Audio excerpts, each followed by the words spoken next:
Today we're gonna cook lamb, marinated lamb. We're gonna use a bit of Korean spice. We're gonna use a bit of Greek oregano. We're gonna use some garlic, fresh garlic in there. Oof. We're gonna also fry some onions in there.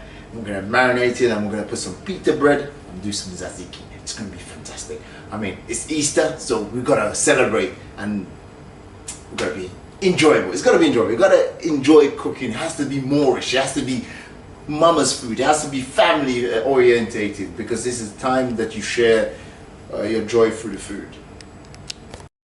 Alright, let's get down to the cooking.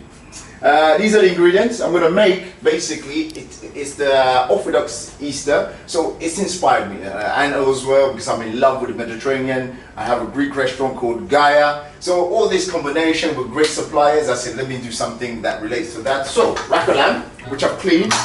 You can get this cleaned by a butcher.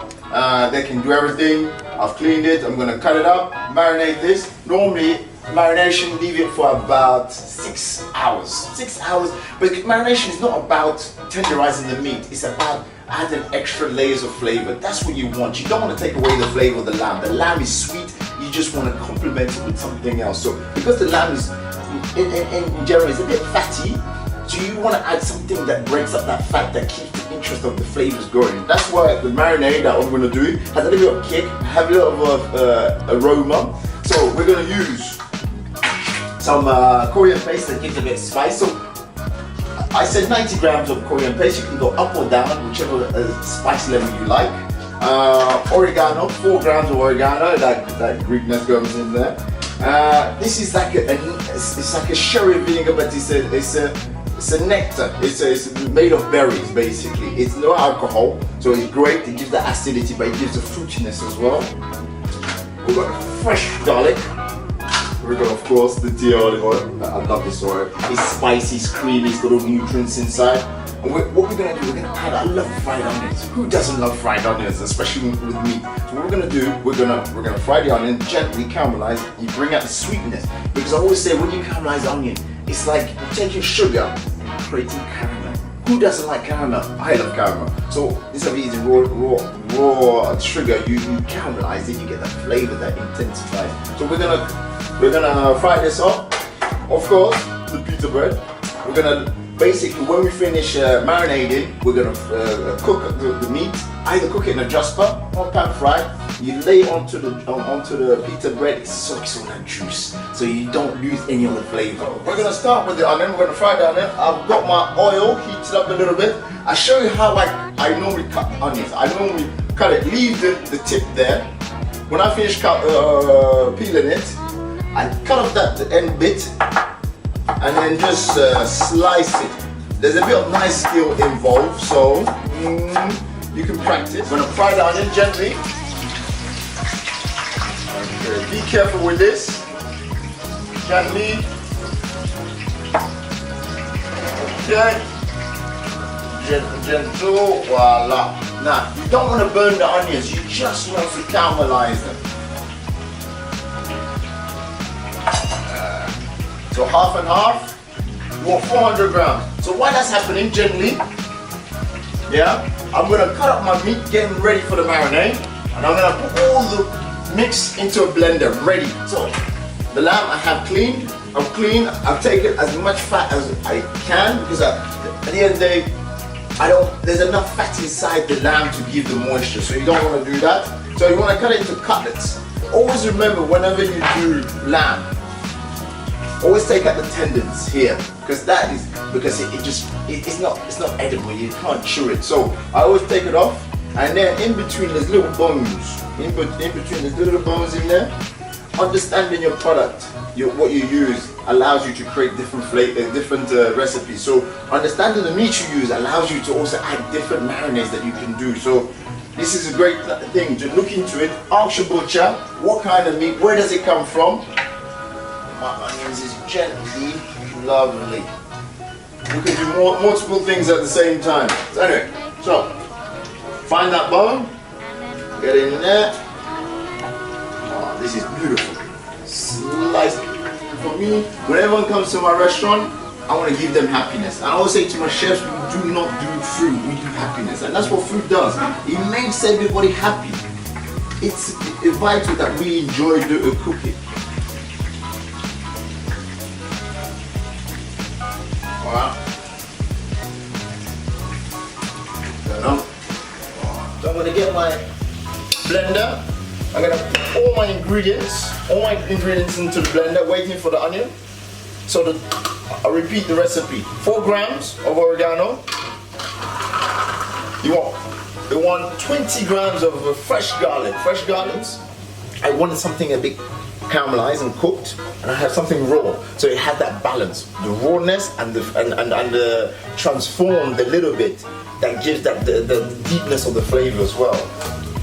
Okay, the vinegar. I've got about 70 grams of vinegar. 70 grams, I think so. Yep.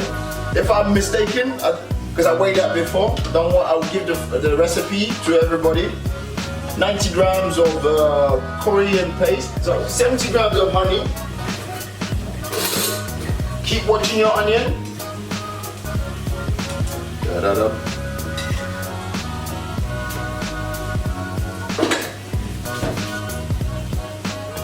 So, onion is about 400 grams.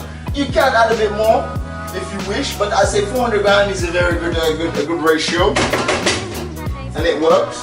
So, I use a paper cloth. I'm gonna add that in here. We add about 100 grams of olive oil inside. Voila. You can see it. Taste it.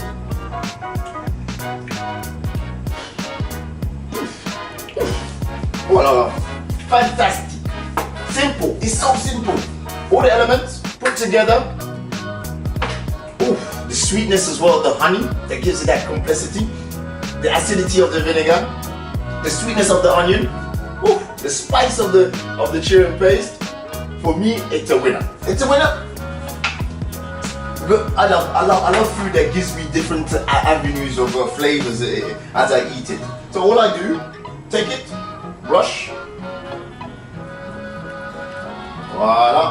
Yeah. Okay. Because we haven't got 6 hours to marinate our meat, I'm gonna let it sit a little bit. And then I'm gonna do the tzatziki. Oof, the tzatziki. I mean, pita bread, lamb, tzatziki. Oh, that's a meal in itself. You invite your friends over, they're gonna be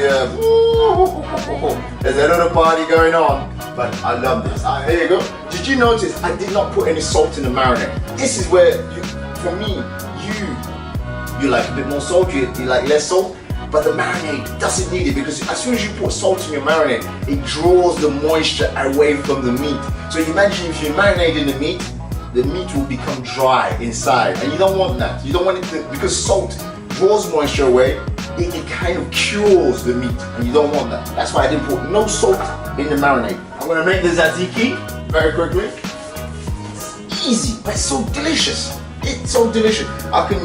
This is healthy because it's probiotics. Yogurt is a probiotic, it's good for the guts. So you're eating healthy but tasty food as well. So a bit of yogurt in here, cucumber. Don't worry, so it's washed already. Anyway, what I always do with a cucumber, you can peel it or you can leave it that way. I like to peel it a little bit.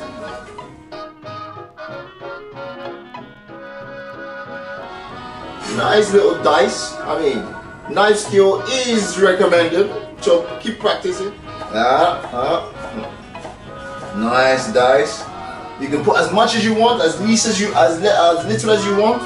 It's an optional thing. Garlic, I always take out the inside. I put a lot of garlic in my tzatziki. Maybe a little bit less. Let's squeeze that in there. Voila. A little bit of acidity. You can put lemon juice, which I will do actually now. I'm going to put lemon juice. Put lemon juice in there. I like because these acidities are different. You got the acidity from the sweet from the cooking of the grapes, but I want the fresh fruity acidity. So you have that complexity going on in there. Voila. Okay, I'm taking my time because my lamb is marinating, that's why. Anyway, it's quick. We're gonna cook the lamb. I've got the pan on. A little bit of salt.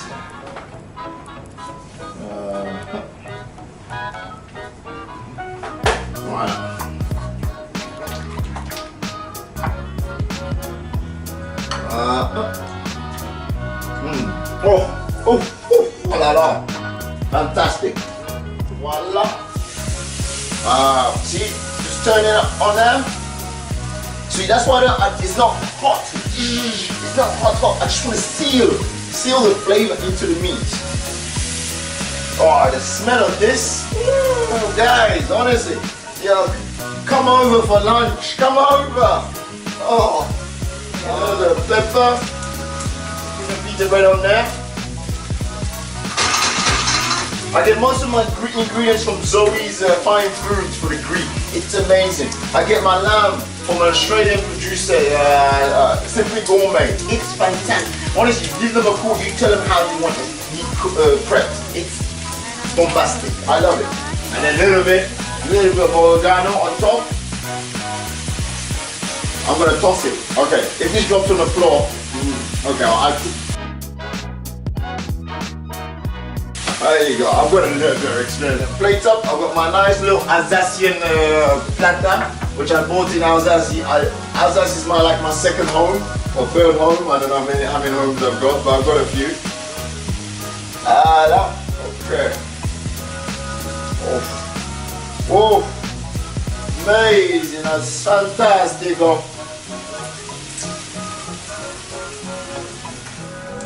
My tzatziki. Where do I plug my tzatziki? I plug it in here.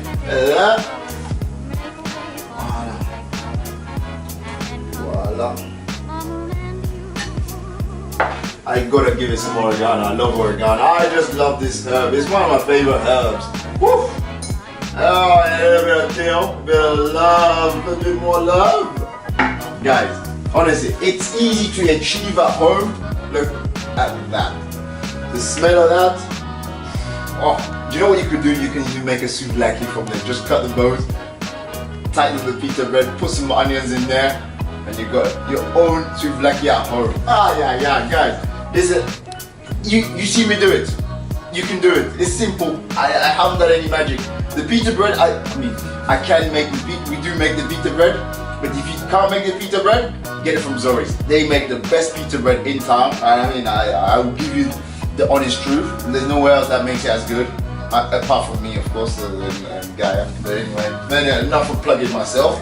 But it's easy. It's easy, guys. It's all about you just wanting to put yourself inside of it and cook, and that's it.